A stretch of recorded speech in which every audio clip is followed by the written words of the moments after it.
All right, it's time to talk with our featured guest, Dr. Fern White. Fern, how's it going? I'm well. How are you, Michael? I'm doing pretty good. Thanks for asking. Now, can you let our listeners know where you're located? Yeah, I'm located at the moment in Melbourne, Australia. Wow. Okay. I've been told by my accent as I'm talking. Yeah, wonderful. So then, if you can, tell us a little bit about your past, your present. How'd you get to where you are today? Yeah, look, I came by boat originally. So I was born in Vietnam after the Mm. war, and I came from a refugee family. So my brother and I were made in Vietnam, and we escaped Vietnam after the war. So this was in the Mhm. early 80s. And we were in a refugee camp for about 10 months or almost a year before we actually got accepted into Australia. We actually got accepted into the US originally too, but for some reason, Dad wanted to go to Australia. So here we are. And so I was brought up in a migrant type of mentality family, and we had six brothers and sisters.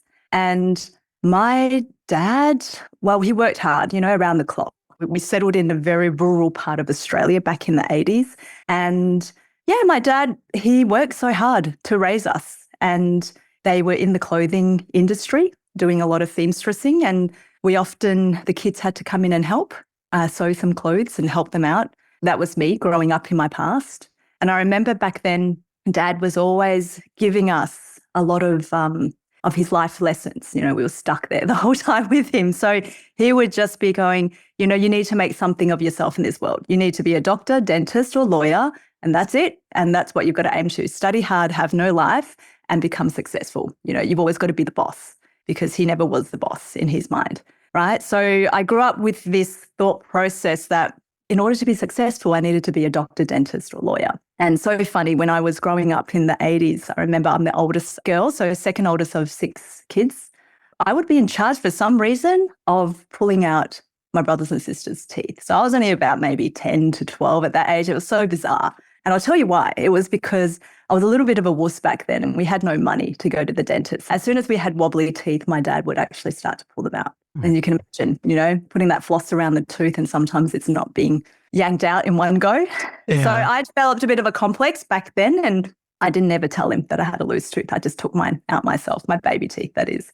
And so Mhm. I got this bit of a reputation to pull out the teeth. But I didn't know that that would plant it would be the seedling to which I would be here as a dentist. But Dad always reminds me of that story. So that was it. So I bought I graduated as a very young dentist at 22. And within about 5 years, actually 6 years, I was always knowing that I needed to buy a practice. I needed to be the boss. And I thought that would be the pinnacle of success. And I did have a few great opportunities. And I went out on my own at about 28, and I bought my first practice. I thought, I'm a great dentist. This is going to be easy. How hard can it be to run a practice, right? So this is back in 2009-ish, around that time. And I have to say, within about 2 years of owning my practice and working in the business and on the business and being a dentist 5 days a week and doing everything else to really move that along, I hit rock bottom. I had a massive breakdown. I had so much pain. And that was the beginning of me thinking, it's got to be better than this, right? So that's a bit about where I then started to think, how can I do this differently? I'm 29, 30, 31 at this stage, and I am so burnt out, and I'm alone. I'm thinking, does anyone understand this? I'm trying to be nice to the team members, don't know how to lead them. It's like a revolving door. I'm like, what am I doing wrong? And so that was my first time in being in so much pain that I set out to go, you know what, I need to ask myself a different question. And I found myself in a series of panic attacks over and over again. And I didn't know what they were, of course, but I couldn't breathe. Anxiety would just come over me. I had huge anxiety. But being of a migrant mentality and Asian, my dad taught me to save face really well. So on the outside, I looked like I had it together. And on the inside, I'd be raging. So that's spurred me on to do things differently. I really remember it was like a sliding doors moment before and after. That moment. And I started to do things differently because I thought there has to be a different way than this hustle and grind. And so, real quick, do you still have the practice? I do. Okay. Yes. We're about to actually expand this year. And I think 2018, I just created amalgamated all my life lessons and what I'd done and what I'd trained in and, all my personal growth and development and studying under massive mentors and being a yoga and embodiment teacher and high performance coach. I combined everything and I thought, you know what, I need to help. There are probably dentists out there who are struggling like me. And we developed a startup in 2018 called Practice Your Passion, really geared towards helping dentists stop stress and make more. Interesting. Okay. So then the practice you own now, you're still practicing how many times clinically in a week? Oh, clinically. Yeah, last year was an interesting year because, during the time of, I kind of practiced and then I started to go, okay, so during that time where I was really stressed out, I thought, I've got to find a different way. And I started asking myself different questions and then seeking the answers in different ways, right, than I'd had been. And I started working on personal growth and development. And so essentially then I was able to go, okay, well, each year I started to ask myself, I'm working this in 5 years. This is my revenue I'm producing. How can I turn that into 4 days a week instead of 5 days a week and still make the same? And then the next year I'd ask myself, how can I do this in 3 and still make the same, and then pull myself out and be able to work a little bit more on the business. It was a lot of hit and miss during that period and a lot of life lessons. But I managed to, after I had my daughter in 2015, I was able to then work 2 days a week as a clinician and never go back to any full-time position and still generate as much in the practice, employing people, right? And teaching and training. And then alongside that, then I started the startup on the side. Practice your passion, right? Yeah. Interesting. Okay. So then if we rewind a little bit, you felt this need to buy the practice. Is that from the migrant mentality? Like your dad's like always saying, do it. That's what came to your mind or? Yeah, because so a couple of things back then, there was a little bit of a disjoint between my belief systems back then, right? So one point I was like, hey, let's be successful, be on the outside. But I'd practiced yoga since I was about 20. And I realized, man, that was the first time I thought there must be more to life than just this. And I was presented a few different opportunities back then and very lucrative, partnerships. But then I started to realize, oh man, if I bought into them, I'd have to be married to them, practice like them, be along this philosophy. So I went out on a limb and decided if I have my own clinic, I'll be the boss. There's that, remnants of your parents' voice in the background. But it was also giving me, I thought it would give me the freedom to then inject a new way of being and doing in dentistry, which was really, I was utilizing a lot of alternative things like breath work and, a little bit of like visualization for patients. And I thought if I could create a little hub, then it would allow me the freedom to, being the boss would allow me the freedom to create all of these ulterior ways to make it better for patients. So you started your practice. How long from the moment you started did it take for you to have that massive breakdown? Oh, yeah, that was literally about 18 months. Wow. Yeah. So I had all these grand plans and then I realized it was just me and my husband at the time, and he was trying to support me as much as he could, but there were so many moving parts, to a business. And it wasn't a huge surgery. It was only a 2-chair clinic, right, that I was already working in for a couple of years before I took over. But I literally changed everything. So it was 2 dentists working at the time, and the guy that I bought the clinic off was about 72 at that stage. So he was an old school dentist and not the way that I wanted to continue practicing. He did the quick 30 minutes, check and clean through the door. And I wanted to spend more time with patients. I wanted to have 60 minutes. I wanted to bring in a hygienist. I wanted to just have a 60-minute initial consultation and exam to get to know my patients and then plan properly. Yeah. So there was a lot of ideas and, of course, the team. I didn't know how to lead a team back then either. So, that's an evolving process, to be honest. It was very stressful, I think, during that time. And I was in my head a lot, thinking, worrying, creating the same tension, getting sore as a dentist as well. I was suffering really bad from sore neck and shoulders, contorting myself in different positions to get that, because I was a bit of a perfectionist when it came to dentistry. So I was also doing courses in implant surgery, orthodontics at the same time, thinking I had to be perfect at everything. I had to do every single procedure and be perfect at it. And so I would sacrifice me at the end of the day. There's this feeling of like, oh my God, I've taken out a massive loan at 13% interest now. Literally, I think back then, 800,000, right? That's huge. And I didn't know. I was just like, all I knew was I didn't really do the maths. I just thought I had to work hard to repay that ASAP. So there's that pressure, there's a financial pressure. There's yourself as a clinician and yourself as having no training in business and understanding business. Yeah, it's interesting. So that kind of rolls into one of the scenarios I wanted to ask you. So a new segment in our interviews is we sprinkle in three questions or scenarios Mm. throughout the interview so our audience can get to know you better. And the first one is time travel. If you could go back in time and give your starting out self one piece of advice, but it can't be business related, what would it Mm. be? Well, it's hard because I feel like it all kind of amalgamates. But I would say, really, when now I'm thinking about if I could give myself one piece of advice, it was like, just love yourself the most. And what I mean by that is it's not some soppy, like, oh, yeah, self love, self care, yada, yada. It's like, no, no, no. Really love yourself. Put yourself first. Fill your tank first because you don't realize that otherwise you are operating from a place of empty. And empty means resentment. And the patients feel that, your team feel that, right? Sorry, I'm moving into business, but let's go into personal. Your Mhm. partner feels that, your children feel that.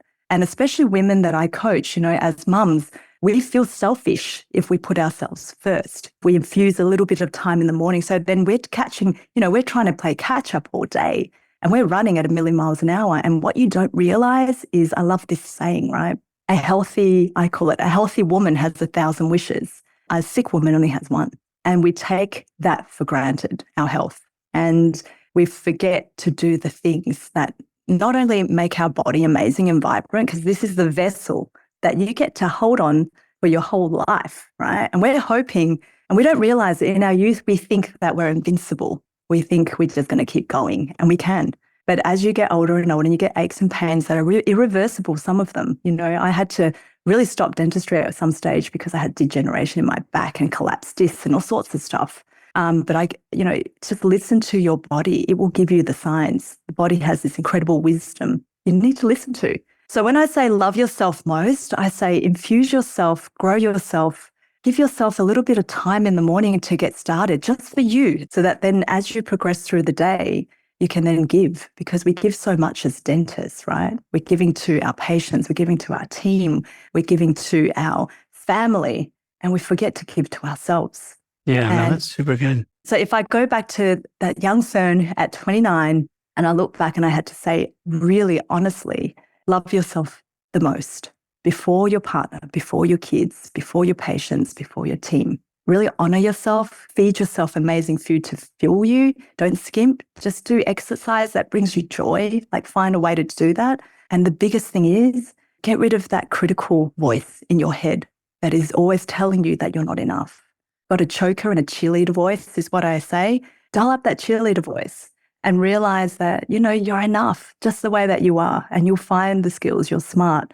You don't realize that what's gotten you to this moment now is all that amazing stuff that you've already, that resilience, that discipline, all of those things. And now you just got to find your tribe and go out there and shine. But you can't do it if you put yourself last.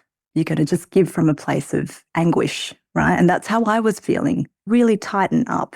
I'm happy you brought that up, Fern, because there's a lot of, I'm sure you've heard of this, mom guilt, right? Like where it's like, they say, I have my baby, which is it's a practice, and I have my other baby, which is like an actual baby, right?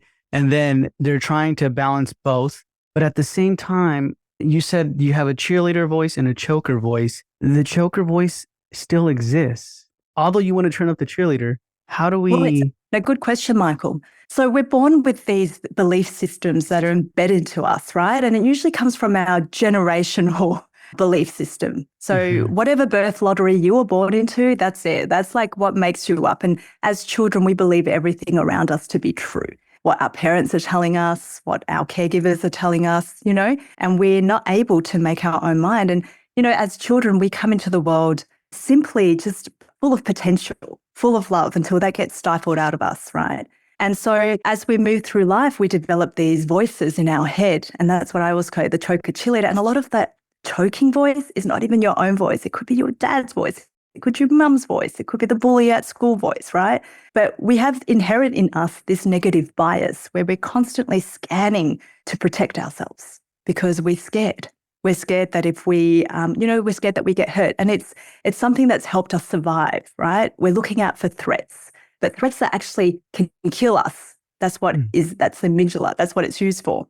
But somehow that negative bias and that criticism and all of that stuff, it's just so addictive and we become addicted to this stress. But the funny thing is, you don't realize it, but it's in your control. Like you're the only one who has control of that.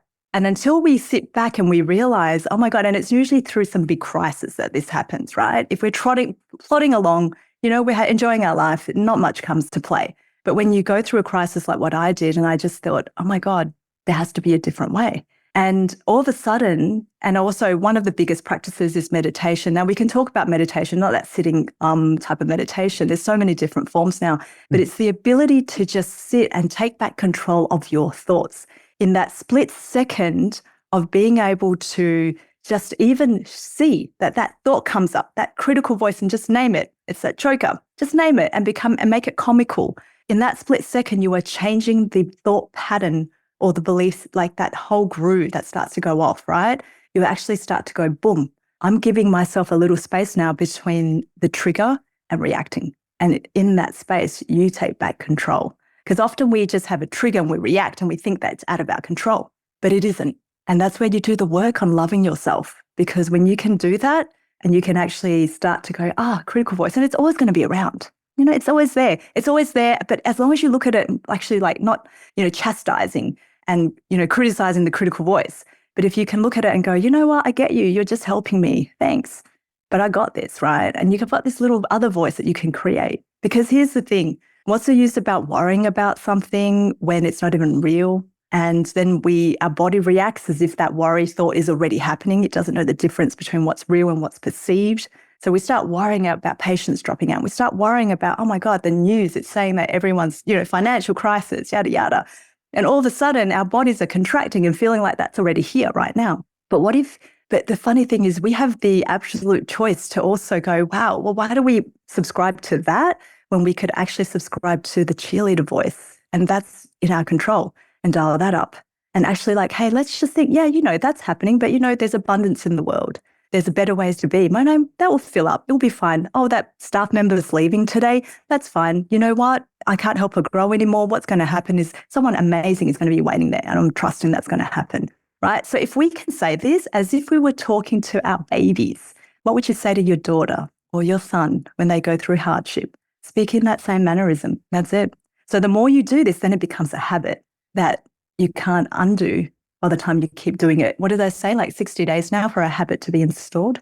Interesting. If we do this, Fern, and I love that. I never thought about that till you mentioned it, creating the space between the thought and then the reaction. Yeah, but that's all under our control. It's crazy. But remember how much you have been habitually creating this really strong groove in your head and your brain on how to react to a trigger. It's just like reactive because you've just been flexing that muscle for so long. But all you need to do is unflex it and try and flex the other side. So dial up that cheerleader. Interesting. So then putting it into the practice terms, I guess when running a practice, dealing with going home and then like your personal life, and it's, you know what I mean? All I have time is just these last 30 minutes with my kid, and then tomorrow I'll go do it again, and all these things. Where does this fall into place? How can we implement this so we can start not breaking down? Yeah. Well, number one, the biggest way to do it, well, there's a few things you can do. So really easy ways to do it is just breathe. Get back, breathe, feel your body, and come back into the present. Because in the present moment, you don't have the anxiety future pacing of all the catastrophes in the future. You're not worrying about all the stuff that went wrong in the past, right? In the present moment, you're okay.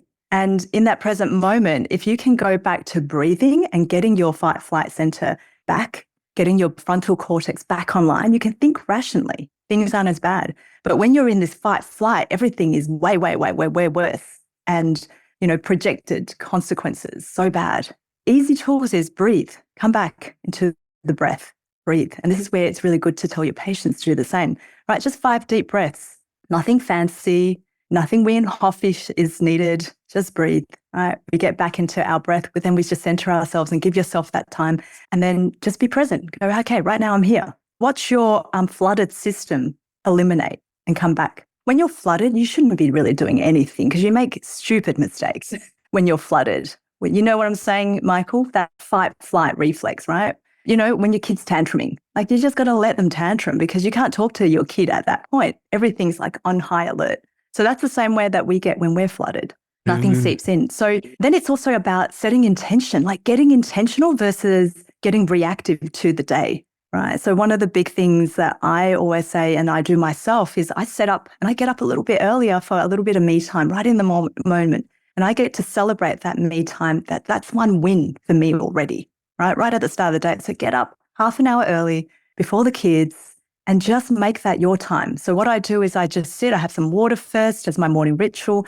And then I do a little bit of practice movement, like nonlinear movement, which is allowing my body to move at least. And then I do a little short meditation, and it's usually guided. And it can only be 5 minutes. Like 5 minutes of meditation is incredible. Small steps. It's a Kaizen method. Tiny bits each day creates a huge compounding effect later on. You don't need to go, oh my God, I'm going to do my 30 minutes, right? Don't set yourself up for failure. Be kind to yourself. So it's about doing those small things. And then I meditate, and then I sit down and I fill out. I used to follow Brendan Burchard's mastermind. Love him. And I've got his high performance planner, and I fill one of those out, and I have my dopamine hit of bulletproof coffee in the morning as I'm filling it out, and I feel great. I've got dopamine through me. I've got my gratitude practice. My day is set up for success now. And I just put, what are 3 things, 3 outcomes that if I hit today, I'm winning, right? What are my 3? And then so we're getting intentional. And in fact, we've got a Slack channel with our team members where every team member puts their start of day and end of day. 3 outcomes. How do they want to feel today as a team in dental? It's incredible. So now the team get intentional. Yeah. And they feel like they're actually achieving something. And, where you focus, that becomes your reality. And it allows me to see my team when I'm not there at the clinic. I can feel the pulse of how they're feeling. How do they want to feel today, right? Often that question I put out is, how do I want to feel? It just feels like, okay, I want to feel happy. Well, it makes me feel, okay, my team member's not that happy today. I wonder what's going on for her. Then I've got a finger on the pulse of how it's all feeling for everyone. So I do it myself, and then I do it for my team. And then my team, when they go in and they do their 15 minutes of a setup as well. So it's not even huddling time. It's literally getting together, a bit of movement, a bit of intention, do your start of day together, and then boom, now we go into the huddle, setting yourself up first and giving yourself that.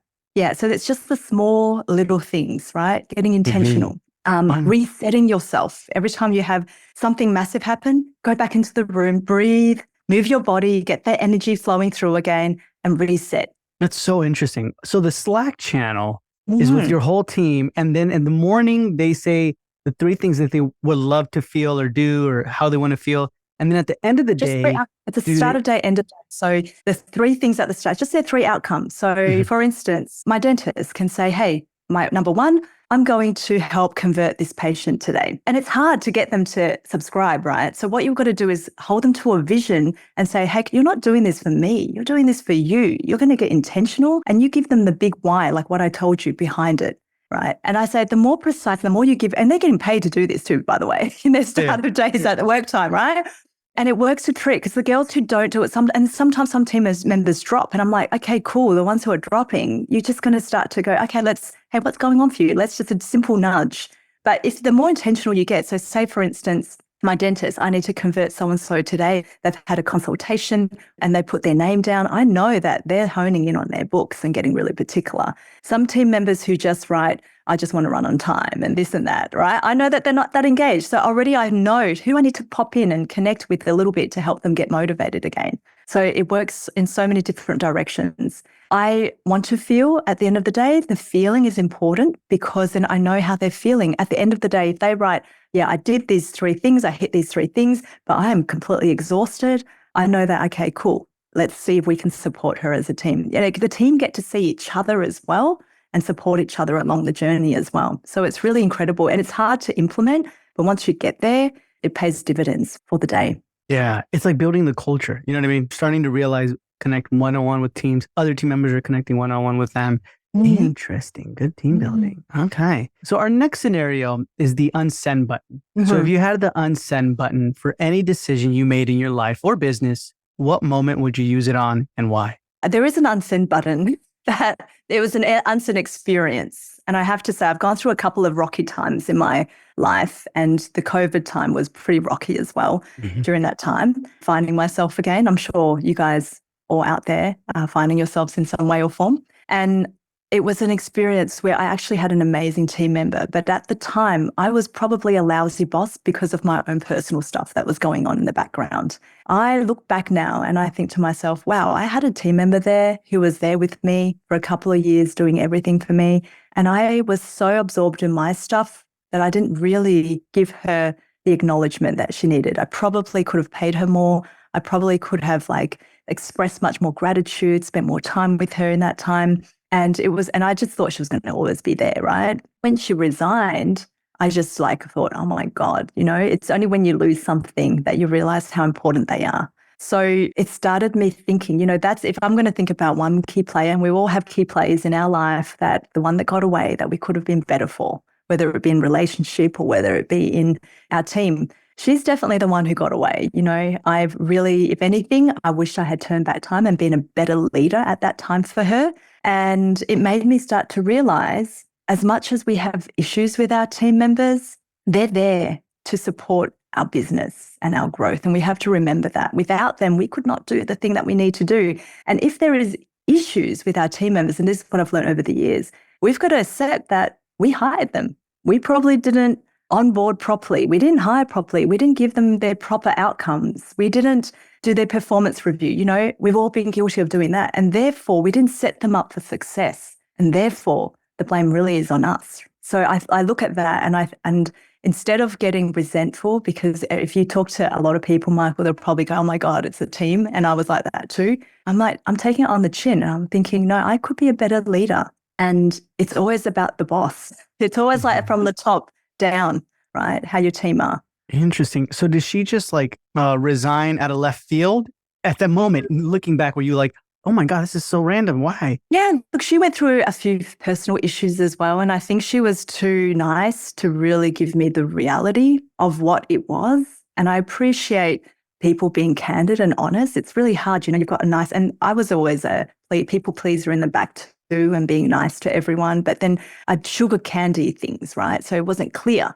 And then it was even more hurtful later on when you found out the real reason why things go astray. So she sugar candied a bit. She had, her dad suffering a bit as well that she had to take care of. And yeah, it kind of hit me from left field. I didn't think that it was coming. I thought she'd be on forever. But I didn't do my due diligence. I didn't touch base. I was in my own personal stuff at that time. So that was probably my hardest resignation from a team member. Interesting. So if you could, Fern, and we talk about traits of a good leader, but looking back to how you were back then, what were the traits that you had that I guess to you were not such a good leader, you were a bad leader? Yeah, it's really hard. I have to say, us high-performing people often micromanage. I'm still guilty at micromanaging, and I really have to pull myself back and realize, what, 80% done is good enough. We're really, we're trying to scrounge and to get everything because we think people are going to be like us. And I feel no, we have to give them a bit of leeway. So that would probably be my biggest issue, and just quickly coming up with the solutions for them all the time when they come. But then, of course, that means that you are, the person that gets relied on, and it's never going to free up your time, right? You've got to realize as a boss, as a leader, your time is probably the most valuable time. You got to get something to buy back your time. So when I think about leadership, and it's an evolving process for me, I think about just being clear and setting up. For me, I've always had this thing when I have people come on, my job is to set them up to succeed.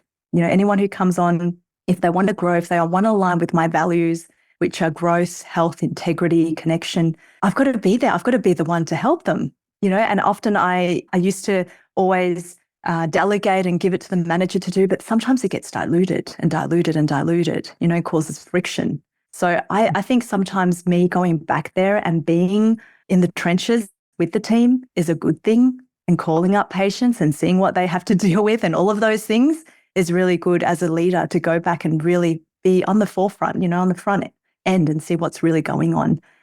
We had a staff, Christmas party that was pretty wild recently. And usually we go out for dinner, but I don't know why the last 15 years, I never went out with my team afterwards. I know they get pretty wild, but I just never went out past 11, 12 o'clock, right? It was just a thing. And for the first time with my team, I did. And I think my team, I didn't realize, you see yourself one way and then your team see yourself another way. I started to realize, oh, my team see me this way. They really think that of me, you know? But yeah, so I just think if I had it again, it's okay to get personal with your team as long as you've got like, and in the past, I used to always say, I can't get too personal. I'm just going to get burnt. You know, I've got to be really professional. Can't invite anyone to my house. I can't let them know about my stuff.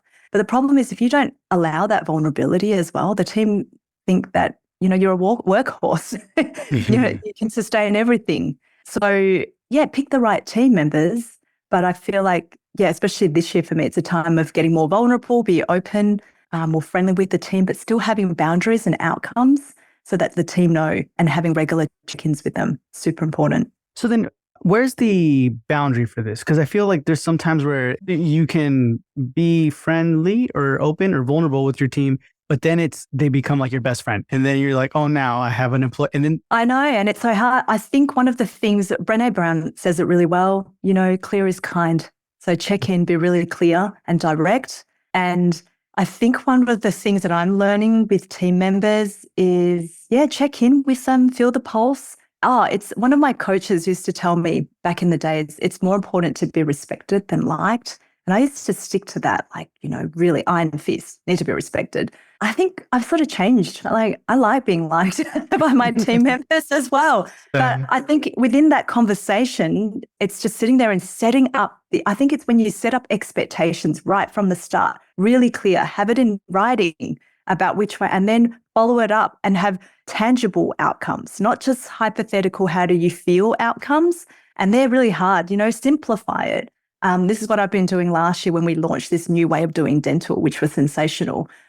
Just getting really clear about outcomes for them, getting clear about where they need to go, and doing follow-ups. And I know right now you're thinking like I did, oh my God, I don't have time to do all of this. My team, there's so many people. But it's about training and sitting down and doing it once, and then creating the playbook to then have a team member, you know, a manager, then be able to tackle the reins, but have clear, tangible outcomes that then can be marked, can be assessed, also combine feeling, but more facts so that it's irrefutable.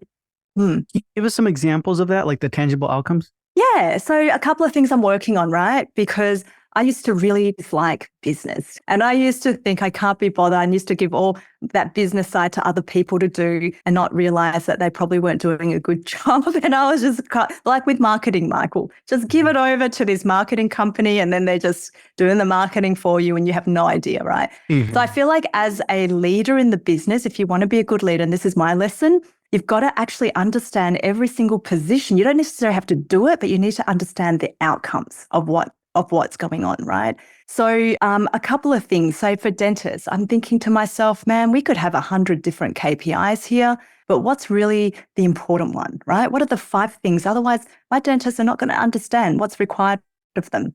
So what are the 5 things that will move the needle the most with these type of outcomes? And things like, can we create a score for patients to go out? And we're in the middle of trying to make this really tangible right now, for instance, is, hey, how does a patient rate that experience that they just gave you out of 5, right? How do we rate that patient experience? No, let's give it to the patient to rate that. You know, you can do like chair time and those type of things, but you know, the amount of redos. So if we're looking at their work quality, what's one outcome that we can look at that's tangible? So how many patients have to come back for a redo, right? So that in itself then can make something that is intangible, like the quality of the work, more tangible, right? Alongside, you know, making sure they take photos and you can track them and how they're going as well. And how do the team rate you? You know, just let's give a 1 to like a 5-star rating and see what happens with that. So we're just trying to get the intangible to tangible so that then you can have these conversations where we can sit with them and then we can just go, hey, this is what's going on at the moment. How do you feel about it? These are the facts. So it's more like, oh, I just want to improve the quality of my work. No, we got to get more specific and then kind of say the measurement or like the goal, or not even the goal. It's like the goal is turning into standards now kind of thing, right? Yeah. Just trying to, and that's, I mean, this is one thing at the moment we're doing with I'm just trying to make it more and more clear, but more and more simple. So I think business in dentistry can be so overwhelmingly complex with so many different parameters. Like I just have to start, I went back. I mean, honestly, I tried to sell my practice a couple of times because I was in the coaching, mentoring world, and that was doing well. But then I came back a couple of times, and last year was a huge year for me coming back after a huge series of stuff during COVID and things that happened that made me go, you know what, if I'm going to go back to dental, because I realized the biggest stress with my clients are around the business. I can talk about de-stressing all day long, but if they don't have a clear way, like just something really sexy and simple to do with business, how can I help them, right? We've got to also get rid of the stresses in our life. Not just you can, chant and meditate all day long, but if your stresses are still there, like financial, which is a lot of, let's face it, we have a lot of financial burden and that fear of scarcity, like we're going to run out, we're going to run out, we're going to run out. Oh my God, the patients have cancelled. What are we going to do, right? Oh no, we're going to run out. If we can let go of that, but then we can have some really easy to follow ways of generating revenue and income, then we can, move ourselves forward much more easily. So my quest last year was around how do we make business so much sexier in dental than what it's been, being in the whirlwind of it. I feel like this hard not taking a lot of the personal stuff and bringing it into your practice or your business, especially when it comes to stress. So for example, we can come home today and be like, that was fantastic. That was great. Next morning, something can happen, all these things. And you look at your Slack and you're trying to be motivating like everybody, but then you're just like, I'm not even motivated. You know what I mean? Kind of thing. Yeah, I get it. And I get days like that too, seriously. And here's the thing. When you signed up to be a leader, you signed up to be a leader. You've got to hold yourself to high standards because your business and culture reflects you, right? So this is where I say, Michael, this is where, like, when we don't feel like it, when you're headbutting against the same problems that are coming up, you got to start to go, okay, you can actually become a victim to that and have this mentality of like, oh, the team are always letting me down or this, or like pull back and take back control and go, you know what? Ask yourself a different question. Why instead of asking yourself, why is this happening to me all the time? Ask yourself, well, why is this happening for me? What's here? What's the big thing that I need to look at right now to change things up? And get curious. And then it's going around and changing your state and not subscribing to that cascade of negativity that starts to come into your head. You know, that same thing. Oh, why is this happening? I feel so shit today, blah, blah, blah, blah. And then all of a sudden you feel that way because your mind has created the reaction in your body. And now that infuses through your whole day. And you don't realize that you can smile at your team, but they can feel the negativity. It's energy. Sorry to say, we're evolving energy all the time. It's not what you say, it's how you be. A lot of the time, with patients, right? They can say hardly anything, but you can feel stuff coming from them. So, and you owe it to your family as well, because you can't go home and bring that stress to family. And then your partner has to listen to the same problems that you're every single day. It's doing her head in too. And now, you guys are arguing, not you, of course, but people out there, right? So it's about then, okay, finding your tribe, you having these amazing podcasts where you bring on speakers to, share. Because I think in dentistry, we tend to be so scarce with our stuff. Oh my God, I can't say that just in case there's not enough patients. I'm like, guys, pull back and think abundance. This world that we live in is abundant. We are already winning if we are here with running tap water in a house that we live in, way, way, way ahead most of the world, right? And when you think of that, and one practice I do to come back into it, and I know a lot of you guys have heard this, but it's gratitude. Moving into the energy, what is it that Tony Robbins says? He goes, and this is good for relationships as well, right? Start appreciating and stop expecting. That on its own changes everything around. So stop expecting, start appreciating. Because when you can come in and start to change your mindset and change your focus in the way that you think, Wayne Dyer says, change the way you look at things, the things you look at will change, right? So it comes back to you again, Michael. It comes back to our mindset. So instead of waking up and looking at the Slack channel and going busy and already dreading it, right? Start the day. Don't even look at the Slack channel. Give yourself that 10-minute in the morning. Journal down the 5 things I'm so grateful for. And the High Performance Planner by Brendan Burchard is sensational because there's prompts in there to remind you. And don't just do it and think, I just need to tick this because if I tick this and I'm doing all these things, I'm sure it's all integrating and I'm getting better. No, this is your time. Don't waste, don't betray yourself. Don't shortchange yourself. Don't cheat on yourself. So set up the day and just go, hey, I'm so grateful for X, Y, and Z right now. I'm grateful that I can stand on my feet right now. I'm so grateful that I have my health because tomorrow could be a different day. Some people really close to me, my family, have just had cancer. And I just started to realize, oh my God, tomorrow's not guaranteed. So then when you start to see that perspective and remind yourself of that and hug some animals, hug your children more, like get some oxytocin naturally, go out and ground yourself in nature, go for a walk, just by yourself without having to learn things all the time in your ears, just for the sake of being instead of just doing and trying to achieve. Because there's so much information coming out at us at any given moment right now. It's so overwhelming. And I think that's why we're getting more and more stressed as a society. You know, we're having bigger issues. Young patients are coming back with cracked teeth all the time. And it's just these little things that you do for yourself, Michael, that just stop that track. And they're cheap. They don't cost anything. Why don't we do them? Because we think they're wasting our time. But what happens is that the more time you spend on this for yourself, I promise you, compounding interest. You'll just start to see things start to shift. Because what's the other alternative? Keep going the way you're going and have a breakdown at some stage? Yeah. No, you're 100% right. I'm reading this book. I think it's called Hidden Potential, Adam Grant. And he says, creativity, you need 5-minute breaks for like every hour or so for a creativity reset, right? And apparently, Lin-Manuel Miranda, right, when he wrote Hamilton, the way it came to him, or when he wrote it, but when he thought of the play, he was on vacation on the pool, like just drinking a margarita. And then he just decided to, like, this would be a great idea. So I think that's when it worked. And then that brings us joy. We're forgetting to be creative and play again. And here's the other thing for those with little kids. My daughter's 9 now. She's sensational. But for so long, there's a lot of stuff I actually regret as a mum not doing, looking back at my life right now. And I regret not spending more time with her as she was growing up, because you turn around and it's gone. Like, those things are the things that you remember. I mean, at the end of your, on your deathbed, you're going to remember all this work and all the grinding that you did and all these things, or you're going to remember your relationships more. And there's studies to show that that's what people regret. There's a book called The Regrets of the Dying or something like that. And we talk about that. So the writing's on the wall everywhere for all of us. And why are we so incessant? And trust me, I've done this and I've been like this too, and I have to keep reminding myself. In fact, Michael, I have a tip for you that actually has changed the way I have been this year, because last year was a really, I was falling back into the patterning of hustle as we were creating new packages of doing dental in our clinic. And it doubled revenue, but I then went back into the sacrificing myself again, right? So what I always do is, like, at the start of every year, this is your start right now. Whenever you're listening, the right time is now to do this. Learn from your experiences. So what was really bad last year? What don't you want anymore? Cool. So that means that we all know what we don't want, but we need to actually activate and be aware of what it is that we want, right? Because the universe can't give it to you unless you're clear.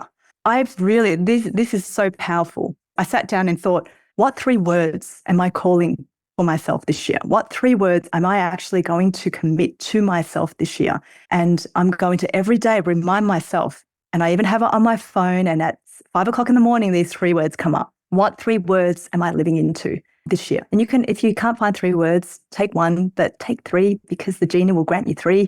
So do the 3, right? And so really think about this, but don't overthink it. So I've got 3 F words this year that I live into, and it's been amazing. Every morning I remind myself and I live to it, because we often betray ourselves first. So we commit to something, then we don't do it for ourselves. But I always say the greatest betrayal is the betrayal to self, because if you keep on not committing to what you entrusted to yourself or wanted to, right, you can't trust yourself anymore. You start to create that patterning when you lose confidence and you lose trust in yourself. So these 3 words that I have for myself is, number 1, fun. I want more fun in my life, right? Because life is too short to not be fun. So infusing fun into what I do, fun talking with my patients, fun talking with my team. And then I say fire, so I can call on fire to get things that I need done. And sometimes you just got to eat the shit sandwich, Australian term, and infuse yourself with a bit of fire, right, to get things done. But in the fire, I've also caught in flow, allowing versus pushing. Huge difference. It's changed everything for me this year. And so, Michael, when you asked me, Fern, how do we do this? I go, that's another thing. We have these incredible tools. I anchor that. Write it in your mirror every morning. Look into it and actually owe it to yourself to go, is this fun? Is this fire or is this flow? Then if it's not, got to change it. And that's it. That's your cheerleader speaking up. Yeah. Interesting. I like that a lot. And rewind a little bit. You mentioned something about packages that you've implemented last year, but that's what stressed you out? Yeah. So, Michael, I went through just a bit of vulnerability. I went through a massive time where PYP was incredible. And, we had 400 clients worldwide, and I was doing big keynotes everywhere and ran a mastermind group. And then COVID hit and we were masterminding at a retreat in Hawaii. And that was a big reset for me, right? And I came back home. I've got a daughter. I had to put my dog down during COVID, but I had decided to that year unconsciously uncouple from my partner, my husband of 17 years. We'd been in a relationship. And I know it's hard. I was the breadwinner. He was the support. And I wanted to do it in the most beautiful way for Phoenix, my daughter, right?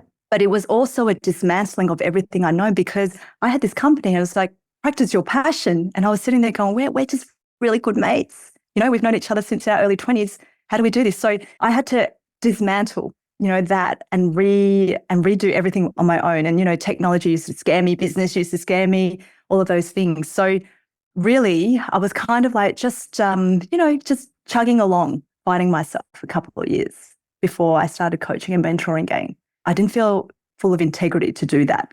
Coach from a place of wounding versus a place of like, hey, lessons now, right? But what happened was then I gave myself a little breather during COVID and just went back clinically. But then I thought to myself, I thought I was going to sell the practice at one stage again, because I'm like, I'm going to run. Then my brother, who's an incredible entrepreneur, my amazing brother, he said some words to me and he goes, Fern, number one, who's the woman that you need to be to coach these women? What would she do? Would she really run when the going gets hard? And I'm like, damn. And then number two, he goes, okay, you've got to go back. You've got to think about, sit down, work out all the issues that you're having at your clinic that you don't like, and the issues that patients are having, and work out a way with business to make it sexy, right? So we sat down and we drafted up this strategy.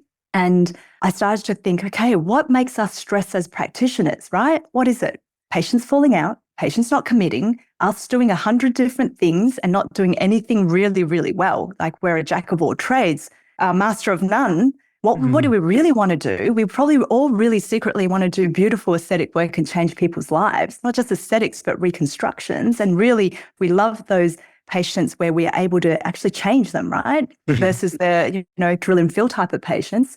And we love patients who actually appreciate us for it. Yeah, there's just so many moving bits in a dental clinic. And then what problems do patients have?